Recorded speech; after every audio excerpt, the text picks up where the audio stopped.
Welcome to This Explainer.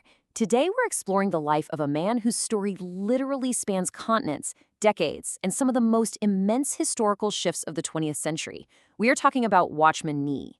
He was a Chinese evangelist, a theologian, an author, and a major church leader. Now, whether you're totally well-versed in modern church history or you're just discovering his name for the very first time right now, you are in for an extraordinary life story.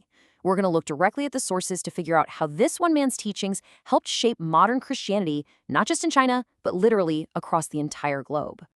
Okay, let's dive into this, but actually, we're going to start at the very end of his life. You see, his final, unwavering message to the world, it wasn't published in some polished book during the absolute height of his career. According to family accounts, this profound declaration was actually just a handwritten note, found stuffed among his personal belongings after he passed away. And he didn't die surrounded by some massive cheering congregation. He died in a Chinese prison in 1972 after decades of total isolation. Which, right away, presents us with this really profound mystery, doesn't it?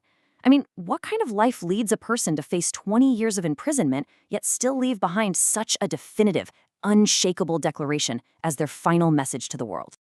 Section 1. A profound spiritual awakening. To understand that final note, we kind of have to shift our narrative loop way back in time. We need to explore his roots, his foundation, and exactly how he reached such a dramatic conviction. Born Ni Shuzu in 1903 in Shantou, China, he actually grew up in a Christian family. In fact, his grandfather was one of the first Chinese pastors ordained by a congregational mission. And his mom was a really active believer too. But, just being familiar with religion and fully committing your life to it, those are two totally different things. It wasn't until 1920, when he was just 17 years old, that he attended these evangelistic meetings led by a prominent Chinese evangelist named Dara Yu. And it was there that he experienced what the sources describe as a profound spiritual awakening. It completely flipped a switch for him, leading him to dedicate his entire life to his faith. Right after that conversion, he completely immersed himself, diving deep into Bible study, prayer, and Christian literature. He even went so far as to deliberately adopt the English name Watchman. And this wasn't just some catchy nickname, okay? It was a deeply symbolic choice that perfectly reflected his life's singular mission. He viewed himself as a literal, spiritual watchman on the wall. His job? To faithfully proclaim what he believed to be God's absolute truth to his generation. Section 2. Founding the local church. Moving out of those early years, we step right into a period of rapidly expanding ministry. Basically, the second he converted, he hit the ground running, preaching, teaching Bible classes, writing articles, the whole shebang. But what really set him apart was the actual structure of his ministry.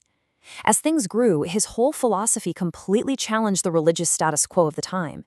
And this brilliantly illustrates his core approach. Unlike a lot of Christian leaders back then who leaned heavily on massive denominational traditions and a super elite clergy class, Watchman Nee pushed hard to return to the absolute simplicity of New Testament Christianity. He genuinely believed churches shouldn't be chopped up by denominational differences. They should just be totally centered on Christ.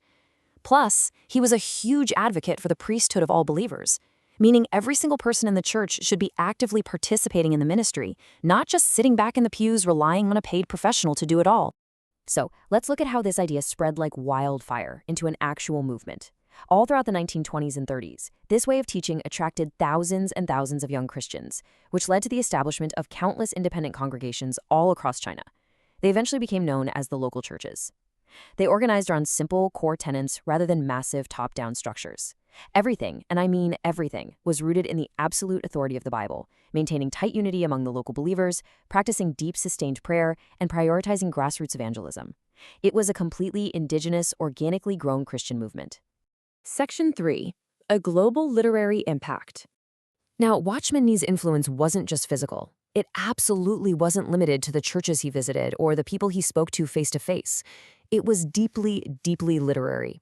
He cemented himself as one of Asia's most widely read Christian authors ever, extending his reach way, way beyond his own geographical borders. Books like The Normal Christian Life and Sit, Walk, Stand became absolute foundational texts.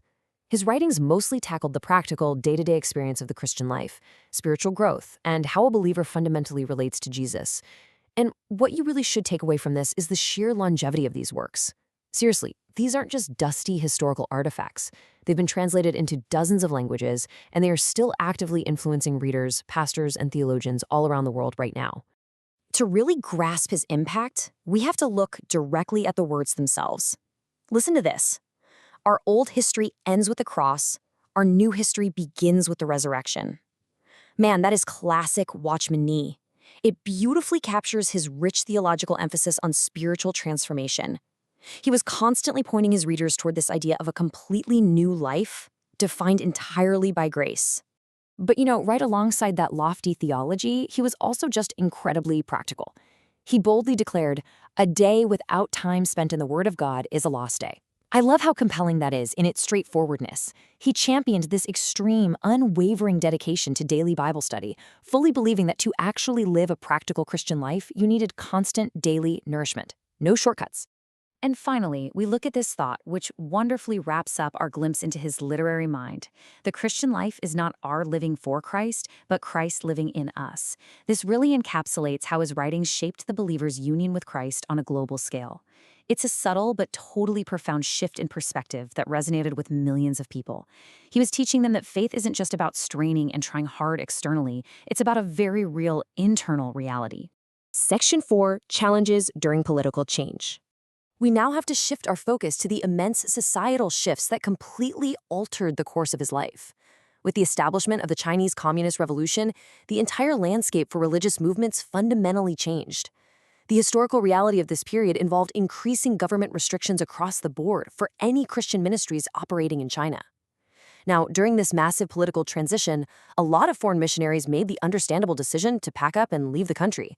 But Watchman Nee made a conscious, steadfast decision to stay. He chose to remain and serve the Chinese church from the inside. Despite the growing pressure, the surveillance, and the very real threat of persecution, he actively encouraged local believers to just stay faithful and steadfast in their convictions. So, the crucial point here is the number 20, because in 1952, Watchman Nee was arrested, and following a public trial, he was handed a massive sentence. He spent approximately 2 decades in prison. For 20 years, he endured extreme hardship, total isolation, and forced labor. During this huge chunk of his life, almost no information about him ever reached the outside world. He was entirely cut off from the vibrant global movement he had helped inspire. Yet, the reports we do have indicate that he remained absolutely steadfast in his trust and his faith through the whole ordeal. Section 5, An Enduring Worldwide Legacy. And this brings our narrative loop full circle, back to May 30th, 1972, the day Watchman Nee died in that prison in Fuyang at the age of 68. But as you'll see, the end of his life was absolutely not the end of his influence. We really have to look at the movement that survived him. I mean, think about it. He led one of the most significant indigenous Christian movements in modern Chinese history. He authored books that fundamentally shaped Christian discipleship. He constantly pushed believers to strip away the fluff of unnecessary traditions and get back to New Testament principles. And he modeled what it looks like to remain faithful through decades of immense suffering. Today, his legacy has crossed oceans, inspiring believers all over Asia, Europe, Africa, and the Americas. Which leaves us with this final provocative thought to consider. How does a movement continue to grow when its founder is silenced for decades? Honestly, it defies standard organizational logic. There's no way that should work. Yet, through his writings, his steadfast example, and his relentless focus on empowering the everyday average believer, Watchman Nee built something that totally outlasted his own freedom. It's just an incredibly powerful testament to the resilience of his message, leaving us with a whole lot to deeply contemplate. Thank you so much for joining me to explore this fascinating slice of history today. Keep learning, keep asking great questions, and I'll see you in the next explainer.